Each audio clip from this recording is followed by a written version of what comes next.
El arrebatamiento, primera parte. Damos gloria al Señor Dios Todopoderoso, Creador de los cielos y de la tierra. Damos gloria a nuestro Señor Jesucristo, gran Rey de reyes y Señor de señores. Y damos gloria al Santo Espíritu de Dios, con el cual nos ha sido sellado. ¿Cuántos sienten la presencia del Espíritu Santo? Gloria a Dios. Bienvenidos a esta conferencia que el día de hoy lo vamos a impartir. Me siento contento, como lo he estado diciendo, es la primera vez que yo desarrollo una conferencia de este tipo. Lo he hecho únicamente en línea, pero el Señor puso en mi corazón hacerlo ya con hermanos y hermanas, y gracias a Dios por el respaldo de Él. Gracias, hermanos que vinieron de diferentes lugares. Muy bien, vamos a empezar entonces. En reverencia a la palabra, póngase de pie una vez más, por favor. Y quiero que abra su Biblia en Mateo capítulo 16, versículo 27. Leemos la palabra de Dios en Mateo capítulo 16, versículo 27. Por favor, la diapositiva. Dice así, en el nombre de Jesús: porque el Hijo del Hombre vendrá en la gloria de su Padre con sus ángeles, y entonces pagará a cada uno conforme a sus obras. Padre amado, la gloria es para usted. En el nombre de su Hijo amado, mi Señor Jesús, le pido que su Espíritu Santo use mi vida, que su Espíritu Santo me dé sabiduría, me dé entendimiento para impartir esta conferencia, y que pueda ser de bendición, de edificación para nuestras vidas. En el nombre de Jesús, amén y amén. Tome su lugar y disfrute esta conferencia. Se le entregó una hoja con un lapicero para que apunte los pasajes y en casa lo pueda repasar. Jesús fue el que dejó la promesa que un día iba a volver. La doctrina del arrebatamiento no es un invento de un pastor, de un teólogo, de algún predicador. Esto es totalmente bíblica. Fue nuestro Señor Jesucristo el que dejó la promesa. En Mateo 16, 27 lo hemos leído. Ahora leamos Mateo 24, 3. Y estando él sentado en el monte de los olivos, los discípulos se le acercaron aparte diciendo: dinos, ¿cuándo serán estas cosas y qué señal habrá de tu venida y del fin del siglo?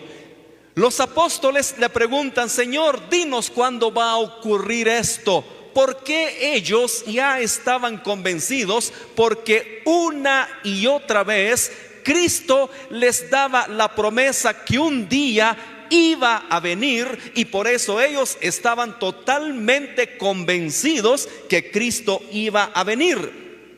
Muy bien, vamos a la palabra escatología. ¿Qué significa la palabra escatología?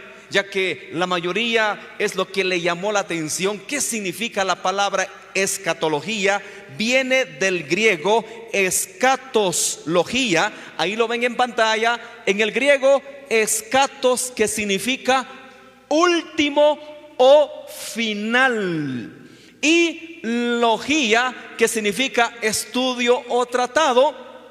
Significado conjunto, o sea, escatología quiere decir el estudio de las últimas cosas, lo que va a ocurrir en el futuro, lo que va a ocurrir el día de mañana, es decir, los eventos que marcan el fin del mundo y el destino final de la humanidad. Muchos me preguntaban: ¿cuál fue la motivación de dar esta conferencia? La motivación es esta: El día de hoy, ustedes son testigos, muy poco se enseña la venida de Cristo. En donde quiera que usted vaya, en las actividades, en los eventos, muy pocos predicadores abordan el tema de la venida de Cristo. Entonces el Espíritu Santo puso dentro de mi corazón dar este tipo de conferencias para que la iglesia entre en conciencia, para que entremos en reflexión sobre la venida de Cristo. Este evento va a ocurrir. Lo crean las personas o no lo crean, esto va a ocurrir. Muy bien, siguiente. Nuestro Señor Jesús deja la promesa, como ya lo vimos al principio. Ahora lo vamos a ver en Mateo capítulo 25, versículos 31 y 32. Escuchemos lo que dice: cuando el Hijo del Hombre venga en su gloria y todos los santos ángeles con él, entonces se sentará en su trono de gloria y serán reunidas delante de él todas las naciones, y apartará los unos de los otros como aparta el pastor las ovejas de los cabritos. Una vez más, Cristo dice que el Hijo del Hombre vendrá en su gloria con sus santos ángeles. Este evento, hermano y hermana, va a ocurrir. El siguiente pasaje, un pasaje que usted seguramente lo ha leído muchas veces, en Juan capítulo 14, versículos 1 al 3. No se turbe vuestro corazón.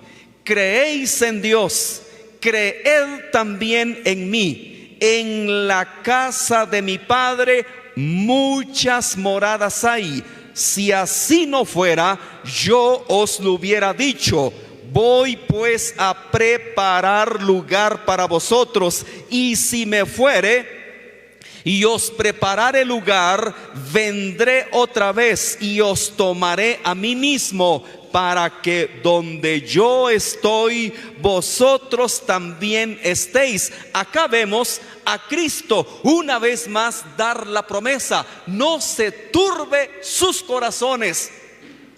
Me voy, dijo Jesús, pero voy a preparar lugar para vosotros, para que donde yo esté, vosotros también estéis.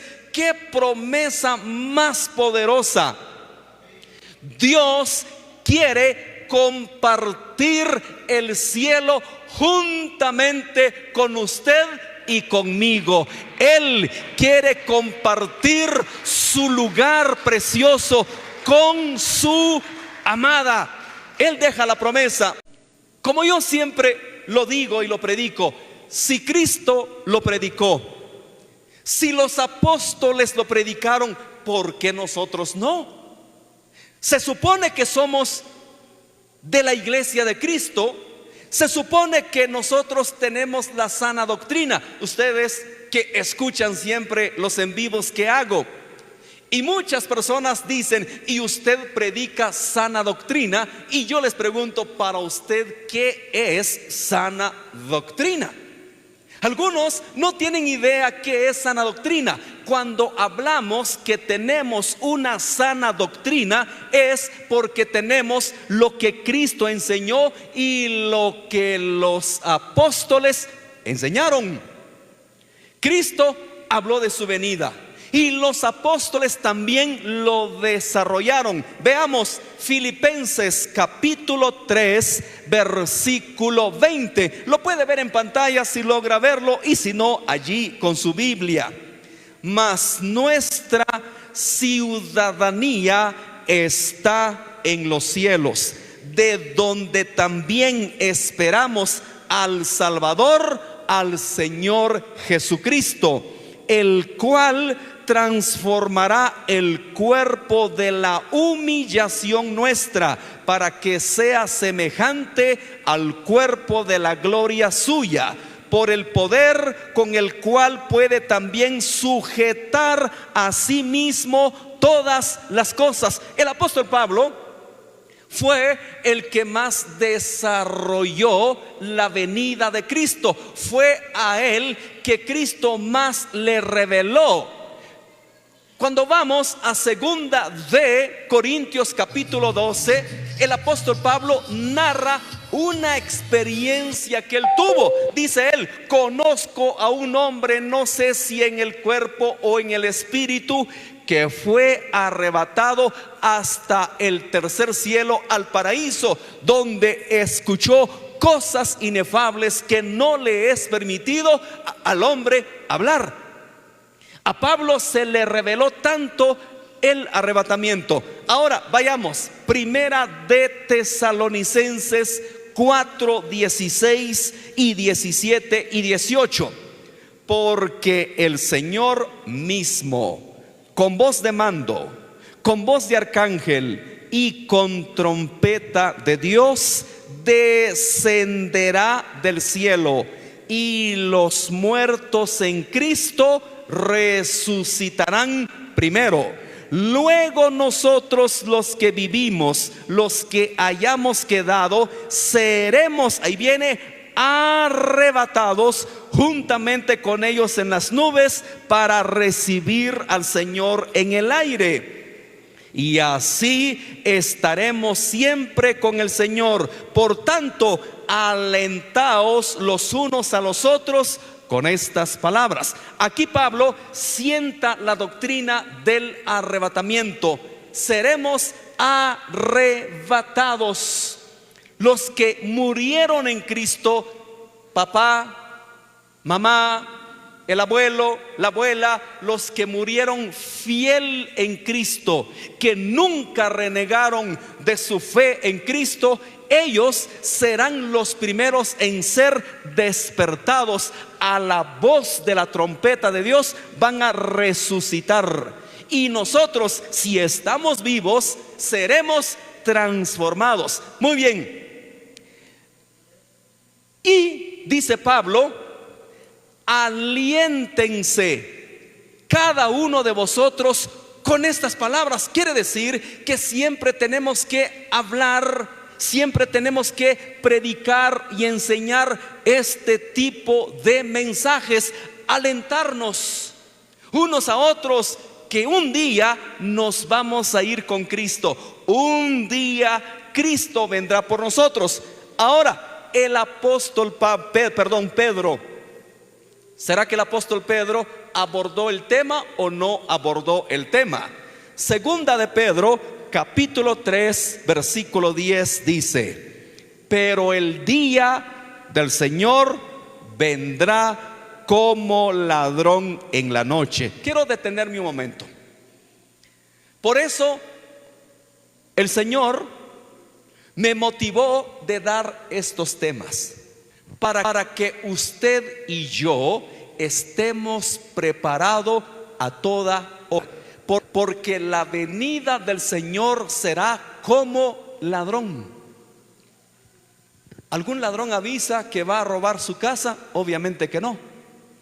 No lo avisa. ¿Cuál es el error de muchos hermanos que me dicen a mí? Cuando yo ya vea la venida de Cristo, me pongo a cuentas con Dios. Cuando yo ya vea que Cristo viene, entonces le pido perdón. Hermano, ¿acaso usted lo va a saber? ¿Acaso usted lo va a observar que Cristo ya viene? Dice que será como ladrón, que nadie lo va a saber, que eso va a suceder en un ratito, en un instante. He ahí la importancia de estar preparados. He ahí la importancia de estar listos, porque vendrá como ladrón en la noche, en los cuales los cielos pasarán con gran estruendo, y los elementos ardiendo serán deshechos, y la tierra y las obras que en ella hay serán quemados. Escuche lo que dice el 11: puesto que todas estas cosas han de ser deshechas, ¿cómo no debéis vosotros andar en santa y piadosa manera de vivir, ¿Qué está diciendo el apóstol Pedro? Está seguro que esto va a ocurrir y por eso tenemos que andar bien delante de Dios. Debemos de andar bien delante del Señor Jesús, porque no vaya a ser que nos sorprenda y no estemos preparados. Sería muy triste, sería muy doloroso. Dice el apóstol Pedro, tenemos que andar en santa y piadosa manera de vivir. ¿Qué significa la palabra santo? Significa consagrado. La palabra santo significa apartado. Quiere decir que usted y yo debemos de estar consagrados para Dios, apartados para Dios. Y esto no se trata de religiosidad. En la actualidad, los cristianos se han inventado dos palabritas. ¿Cuáles son esas dos palabritas? Dice, nosotros no somos religiosos, nosotros no somos legalistas. Y con esas dos palabras se quieren excusar de estar en el mundo. No, yo no soy religioso, por eso escucho música mundana. Solo los religiosos, puro canto, pura alabanza, porque son religiosos. No se trata de ser religioso, se trata de vivir en consagración. Solo los religiosos, yo todavía voy a las parrandas del mundo, voy a los conciertos mundanos. Los religiosos que vivan su vida. Yo vivo mi cristiandad, no soy religioso. No se trata de ser religioso, se trata de vivir en santidad. Se trata de vivir en consagración delante de Dios. Ahora, el apóstol Santiago, ¿habrá abordado el tema el apóstol Santiago? Por supuesto que sí. Santiago capítulo 5 versículos 7 y 8 dice: por tanto, hermanos, tened paciencia hasta la venida del Señor. El apóstol Santiago también aborda el tema. Mirad cómo el labrador espera el precioso fruto de la tierra, aguardando con paciencia hasta que reciba la lluvia temprana y tardía. Tened también vosotros paciencia y afirmad vuestros corazones, porque la venida del Señor se acerca. Esto es lo que a mí me conmueve. Si los apóstoles decían, la venida del Señor está cerca, y le estoy hablando, por lo menos el Nuevo Testamento probablemente se escribió hace 1950 años, probablemente. Si hace 1950 años los apóstoles decían, la venida del Señor está cerca, ¿cuánto no más ahora en el siglo XXI, en el año 2025? Por eso la iglesia tiene que estar consciente de este evento, que Cristo viene por su iglesia. Muy bien, vamos, la palabra arrebatamiento o rapto. Algunos dicen, la palabra rapto no está en la Biblia, la palabra rapto no es bíblico. ¿Qué dicen los amigos? Ustedes ya saben quiénes son los amigos cuando me refiero, ya saben ustedes. Los amigos dicen, eso del rapto lo inventaron los evangélicos. Eso del rapto no está en la escritura. ¿Por qué se le dice rapto? Muy bien, en el original, en el griego original, la palabra usada es harpazo, que significa arrebatar, tomar rápidamente, arrancar con fuerza. Eso es lo que significa la palabra arrebatar. Harpazo en el original griego. Cuando la Biblia se tradujo al latín, la Vulgata harpazo se tradujo como rapiemur. Ok, apunten eso, rapiemur, eso viene del latín. Y esa palabra rapiemur, del verbo rapere, que también significa seremos arrebatados. De rapere viene el sustantivo raptus, que significa rapto o arrebatamiento. ¿De dónde sacaron la palabra rapto de la Vulgata. Recordemos que la Biblia estaba, el Nuevo Testamento estaba en el griego. Entonces cuando lo tradujeron al latín. Entonces en la versión de latín dice rapiemur, que también se puede traducir como rapto. Ahora en la Reina Valera, la que más utilizamos, lo tradujeron como arrebatamiento. Así que la palabra rapto es totalmente válido. La palabra rapto es totalmente bíblico, que básicamente significa lo mismo que arrebatar, o sea, tomar a alguien a la fuerza o raptar a alguien. Eso significa la palabra arrebatamiento o raptar, y es lo que Cristo va a hacer. Dice que vendrá como ladrón en la noche, nos arrebatará y nos llevará con él. Así que el término rapto o arrebatamiento es totalmente bíblico. Ahorita le expliqué cuando se va a la original de la Vulgata. Por eso les recomiendo, hermanos, que tengan diferentes versiones. Yo tengo más de 10 versiones y eso ayuda muchísimo, porque comparamos, vamos al griego, vamos a la Vulgata, vamos a la latinoamericana. Es bueno tener muchas versiones porque nos ayuda a entender mejor la palabra del Señor. Descarguen en su celular el interlineal griego, eso les va a ayudar muchísimo. ¿De dónde lo puede descargar? De su Play Store. Interlineal griego, hebreo, griego, eso le va a ayudar muchísimo. Interlineal hebreo, griego, le va a ayudar muchísimo. Muy bien, ¿quedó claro, verdad? La palabra rapto, la palabra arrebatamiento, ¿le quedó claro, verdad? Para la próxima que le pregunten, a ver, muéstrame por qué le llaman rapto, usted le dice, porque en el original así estaba traducido. Ahora vamos a entrar en un punto importante: señales. Ciertamente nadie sabe el día y la hora. Muchos escatólogos, muchos teólogos han cometido el error de poner hora y fecha, y han errado. Ningún teólogo, ningún escatólogo, por muy preparado, por mucho estudio que haya tenido, no puede cometer el error de sacar cálculos y poner fecha, porque seguro va a errar. Porque Cristo lo dijo, nadie sabe.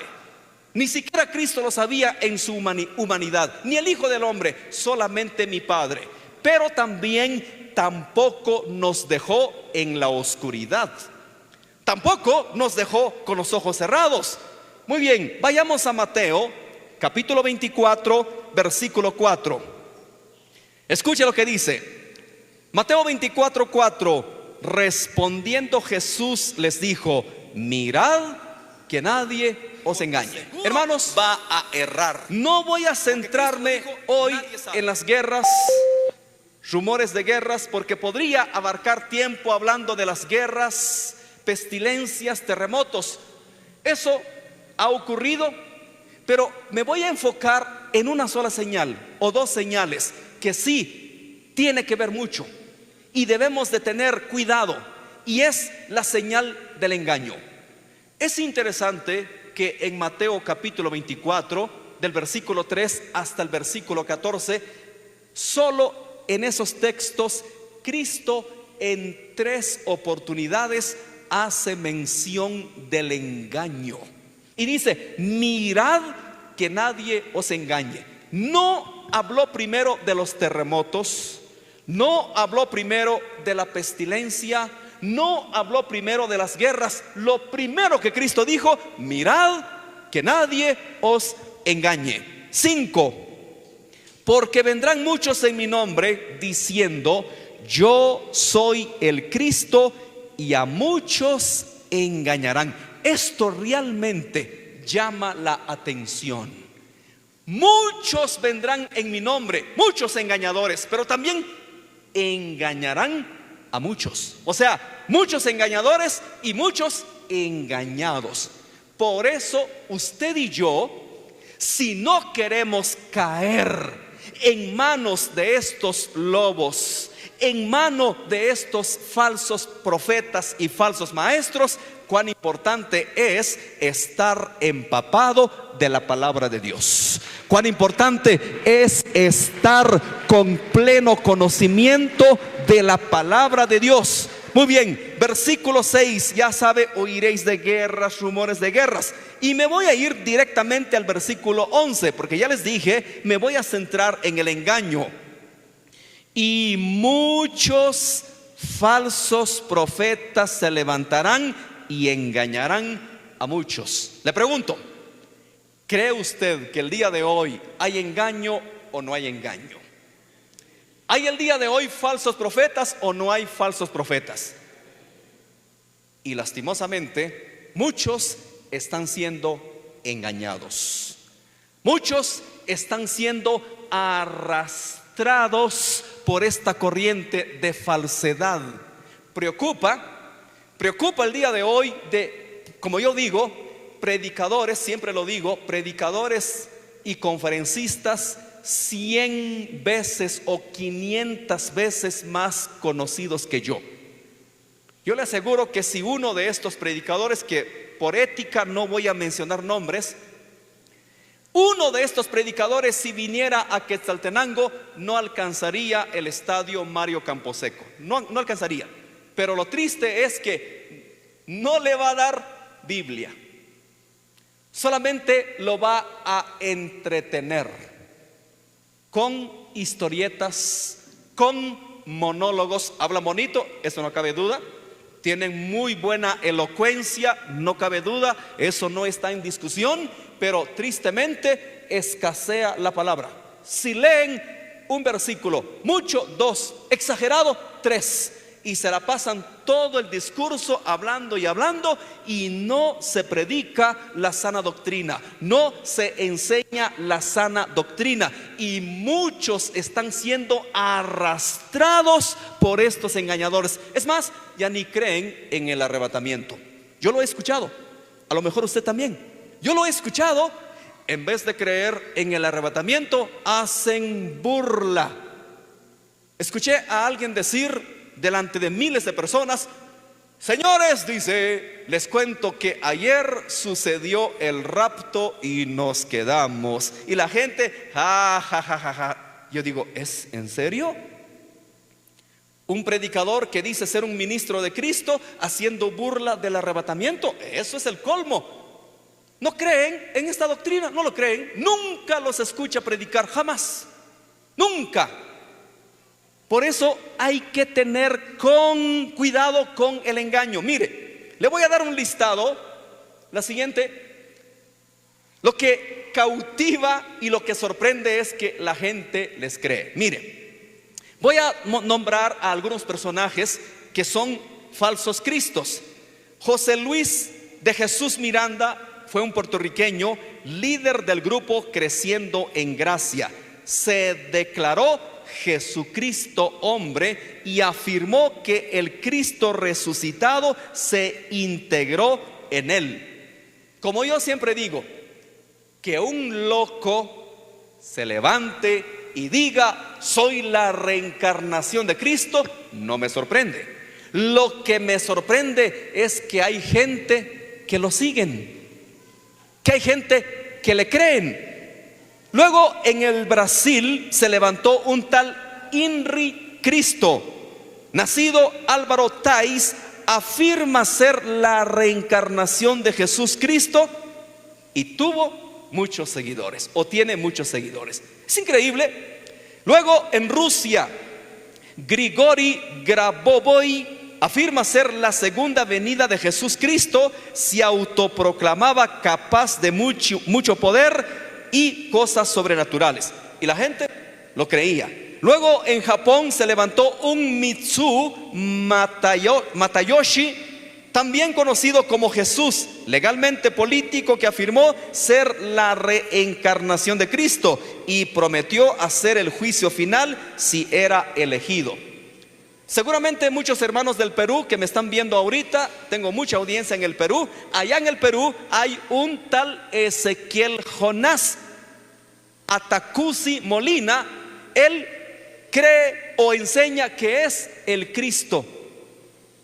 Y lo que sorprende es que mucha gente los sigue y les cree. Usted dirá, bueno, hermano, yo jamás creería en un loco que se levante, que diga que es el Cristo. Vamos entonces a la siguiente. Otra señal peligrosa, la apostasía. En segunda de Tesalonicenses capítulo 2 versículo 1, escuche: pero con respecto a la venida de nuestro Señor Jesucristo y nuestra reunión con Él, os rogamos, hermanos, que no os dejéis mover fácilmente de vuestro modo de pensar, ni os conturbéis ni por espíritu, ni por palabra, ni por carta, como si fuera nuestra, en el sentido de que el día del Señor está cerca. Mire cómo aborda Pablo este tema. Y él dice: hermanos, con respecto a la venida de nuestro Señor, dice que nadie cambie vuestro modo de pensar. Estas corrientes nuevas que han surgido el día de hoy ha hecho cambiar el pensamiento de muchos cristianos, y ya no piensan y ya no meditan en la venida de Cristo por esta corriente, pero es una corriente fuerte. El otro día yo lo decía: si yo quisiera tener más seguidores, millones, solo cambio el mensaje. Muy sencillo. ¿Sabe usted qué podría hacer yo? Cambiar la Biblia y comprar libros de superación personal. Abundan. 5 pasos para hacer un matrimonio de éxito. 7 pasos para ser un hombre empoderado. 5 pasos para ser un hombre rico. Yo le aseguro que serían miles de personas los que me van a prestar el oído, pero tendría que cambiar la palabra por esos libros que son de superación personal. Hermano, esto ha venido a arrasar a la comunidad cristiana. Cuidado con la falsa doctrina, cuidado. El apóstol Pedro enseñó en primera de Pedro capítulo 2 versículo 2, lo he mencionado muchas veces en los live: desead como niños recién nacidos la leche espiritual no adulterada. ¿A qué se refiere el apóstol Pedro cuando dice desead como niños la leche espiritual? Esta palabra: pero que no esté adulterada, sino que se predique tal y como está escrito. Escuche lo que dice el 3. Segunda de Tesalonicenses 2:3: nadie os engañe en ninguna manera, porque no vendrá sin que antes venga la apostasía y se manifieste el hombre de pecado, el hijo de perdición. Hermanos, eso es lo que debemos de tener cuidado con la apostasía. ¿Qué significa la palabra apostasía? Es moverse o dejar la sana doctrina del evangelio. Por eso ustedes me han escuchado predicar y seguiré predicando. Si está en la Biblia, amén. Si no está en la Biblia, fuera de aquí, que no te presto atención.